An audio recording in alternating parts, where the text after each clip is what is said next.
Hello friends, welcome back to my YouTube channel. মই অনুৰাগ শৰ্মা আপোনালোক সকলোকে পুনৰবাৰ স্বাগতম জনাইছো মোৰ YouTube চেনেলটোলৈ। আজি মই আপোনালোকৰ সন্মুখত এটা নতুন ভিডিঅলৈ উপস্থিত হৈছো আৰু আজিৰ ভিডিঅটোত মই আপোনালোকৰ সৈতে শেয়াৰ কৰিম APSC combined competitive preliminary examination 2022-23 যিসকলে এক্সাম দিছিলে মানে 26th of March 2023 তাতে যিসকল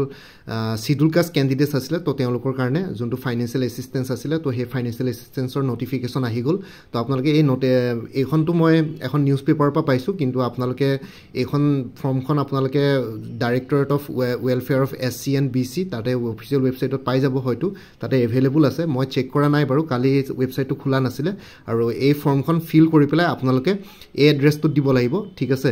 directorate of welfare of SC and ST Assam Housefed complex block 2 second floor Guwahati 06 on or before 1st June 2023 during office hour to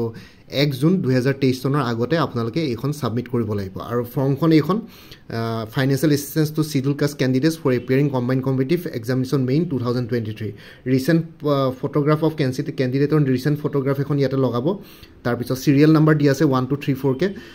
all fields are to be provided correctly in block letters only ঠিক আছে name of applicant তো আপোনালোকে capital লেটাৰ্সত block লেটাৰ্সত লিখিব লাগিব নিজৰ নাম তাৰ পিছত name of father mother guardian ইয়াৰ ভিতৰত যিকোনো এজনৰ নাম লিখিব নহয় দেউতাৰ নাম লিখিব নহয় মাৰ নাম নহয় গাৰ্জেন কোনবা আছে যদি তেওঁৰ নাম লিখিব যিকোনো এজনৰ নাম লিখিব জেনাৰেলি ফাদাৰ নামে লিখা হয় ইয়াতে জেন্ডাৰটো আপোনালোকৰ নিজৰ জেন্ডাৰটো দিব কাষ্টটো দিব শিডিউল কাষ্ট যেহেতু এটো শিডিউল কাষ্টৰ কাৰণে কৈছে এটো শিডিউল কাষ্টটো দিব আৰু কাষ্ট সাৰ্টিফিকেটৰ এখন কপি ইয়াতে এনক্লোজ কৰিব লাগিব এই এপ্লিকেশনখনৰ লগত মানে আপোনালোকে এইখনৰ লগত দিব লাগিব তেওঁলোকক সাবমিট কৰিব লাগিব ডেট অফ বাৰ্থটো ইয়াতে দেখুৱাব লগতে বাৰ্থ প্ৰুফ হিচাপে ডকুমেন্ট দিব লাগিব ইয়াতে এনক্লোজ কৰিব লাগিব মানে মেট্ৰিকৰ এডমিট কাৰ্ড বা সাৰ্টিফিকেট য'ত আপোনালোকৰ বাৰ্থ প্ৰুফ থাকে খালি হস্পিটালৰ পৰা দিয়া সাৰ্টিফিকেট বা মিউনিসিপালিটি সাৰ্টিফিকেট আজিকালি একসেপ্ট নকৰে মেবি মেট্ৰিকৰ আপোনালোকে এডমিট কাৰ্ড বা সাৰ্টিফিকেটখন ইয়াতে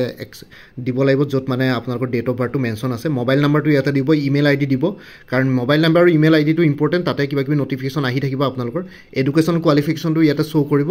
CC প্ৰিলিমিনাৰী ইয়াৰটো দিব কাৰণ 2022-23 কাৰণে হৈছে 2022 CC প্ৰিলিমিনাৰী 2022-23 দি পেলাই ব্ৰেকেটৰ ভিতৰত ডেটটো মেনশন কৰি দিব 26 March 2023 roll number of CC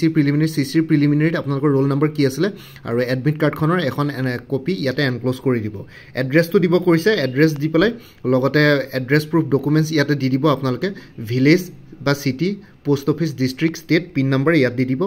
ID proof দি দিব আধাৰ কাৰ্ড বা পান কাৰ্ড যিকোনো এটাৰ ইয়াতে এনক্লোজ কপি দি দিব আৰু ইয়াতে যোনটো খালি ঠাই আছে তাতে আপোনালোকে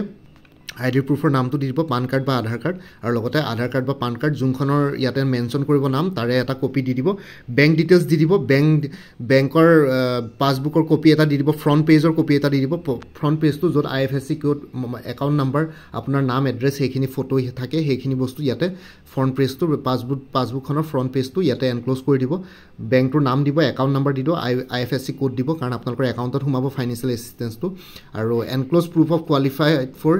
CC mains and CC main admit card if available CC main or admit card যেটো available নাই তো আপোনালোকে মেইনছৰ কাৰণে যে কোৱালিফাইড হল তাৰে প্ৰুফ দিব লাগিব মানে আপোনালোকে মেইনছৰ অনলাইন এপ্লিকেশনখন যে কৰিছিল তাৰে অনলাইন এপ্লিকেশনৰ কপি এটা ইয়াতে এনক্লোজ কৰি দিব পাৰে নিজৰ নাম থকা যে মেইনছৰ কাৰণে এপ্লাই কৰিছিল নহয় বা প্ৰিলিমিনাৰী যোনখন ৰিজাল্ট সিট আছিল তাতে যদি আপোনালোকৰ ৰোল নাম্বাৰটো আছে তেতিয়ালে ৰোল নাম্বাৰটো হাইলাইট কৰি পেলাই ইয়াতে দিব পাৰে যিকোনো এটা দিব ইয়াতে এই দুটা দিলেও দি দিব তাৰপিছত এটা ডিক্লেৰেশ্যন দিব লাগিব I declare that the above information are true and correct to the best of my knowledge and belief প্লেসটো দিব আপোনালোকে কোনটো জায়গাৰ পৰা এটো ডিক্লেৰেশ্যন দিছে ডেটটো দিব আৰু আপোনাৰ নিজৰ সিগনেচাৰ দিব আৰু ইয়াতে দুটা নোট দি আছে applicants who have already availed the benefit of the scheme or financial incentive earlier will not be eligible for the benefit again তো আগতে কোনবা যদি শিডিউল কাষ্ট ক্যান্ডিডেটস যোৱা বছৰ কাৰণে ফাইনান্সিয়েল এসিস্টেন্স পাইছিল তো এই বছৰ কাৰণে ফাইনান্সিয়েল এসিস্টেন্স নাপাব বুলি কৈছে ইয়াতে কাৰণ ফাইনান্সিয়েল এসিস্টেন্সটো একচুয়ালি ওয়ান টাইম হয় আৰু আসাম গভৰ্ণমেন্টৰ